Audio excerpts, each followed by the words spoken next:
Human trafficking is defined as the use of threat or force, coercion, abduction, fraud, deception, abuse of positions of power, or abuse of positions of vulnerability for the purpose of sexual exploitation, forced labor, or for the involuntary donation of their organs.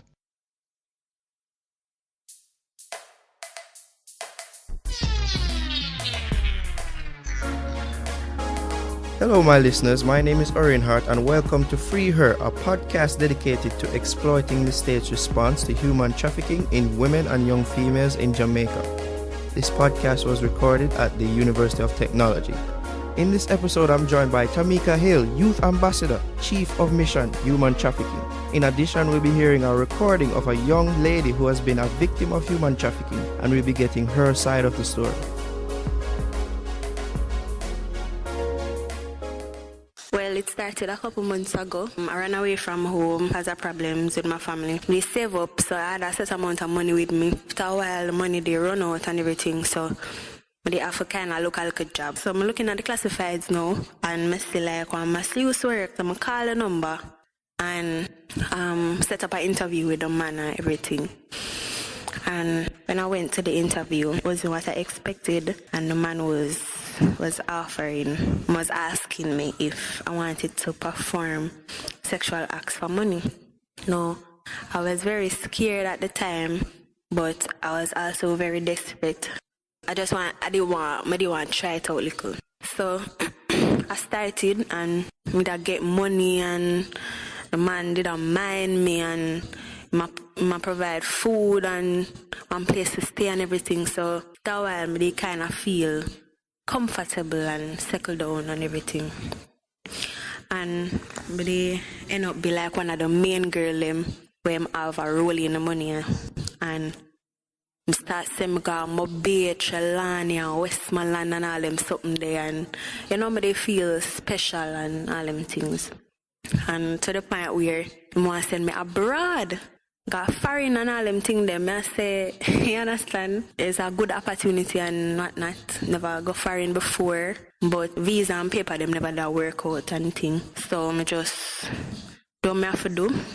Forget by, try rolling the money right over there. After being in it for a while, I try to get out, and right now I'm in a home, and I've been in a home for a couple months, and I'm just trying to recover from everything that I've been through, and I'm just trying to better myself. Now, Miss Hill, after listening to that recording, what would you say are some of the reasons victims may be reluctant to try to escape or report this crime? Well, they're usually reluctant for several different reasons, but the main ones usually accounts for them being fearful. Traffickers are very good when it comes to persuading their victims to say that if you speak or if you tell anyone what I've done, then you'd be killed. So it's usually a fear for their own lives. As well, those who have been the victim of human trafficking that are from another country, they are usually entering into the country illegally, and they are in fear that they will be found out or that persons will deport them to their own countries.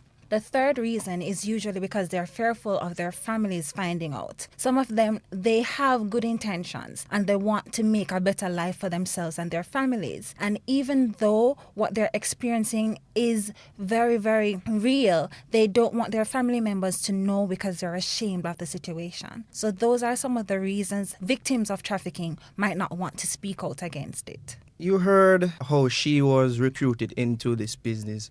What are the most common ways women and young females are deceived? The thing with human trafficking is that it affects a great deal of females than males. Most of the societies of the world, they're dominated by men. And so unemployment issues, they kind of stem how persons respond to human trafficking. So the unemployment of women forces them into a situation to be trafficked because they see a job opportunity and they immediately, oh yes, this sounds good, this looks good. I think this is a good opportunity to better myself and my family. And immediately they plunge into it, not thinking before. As well as women often do not have great opportunities. They don't have opportunities of promotion because of the society in which we live, because we live in a male-dominated society. Once they see these opportunities that are, in quotation, too good to be true, they usually think it is when it's not. So you'll find that it affects them even more because of those reasons. So poverty, unemployment, financial instability, these are the reasons that persons will go towards human trafficking, not knowing that that's what they're entering into. So you're saying this is because of glass ceiling set by society on females? It does contribute to it. It does contribute to it, because I cannot now just speak of women and not look on our boys, because many of our boys are also being impacted by it, with a lot of them not having educational opportunities, a lot of them having to feed their families. They're often forced into it as well. So it does affect men and women. Miss Hill, what are some indicators or red flags that may signify the possibility of human trafficking? How would a regular John Doe or Mary Jane recognize a victim? If, for example, you have a neighbor and you realize that he's always accompanying a young lady, or anytime you see a young lady, she always has a particular male with her, then you might see that as a red flag that something may be wrong. Or even if it's a man, or a man and a young male, something must be wrong there. Or if you notice there's an apartment complex or a house with several young ladies and you constantly seeing cars drive up, it's not because they're popular. It must be because of something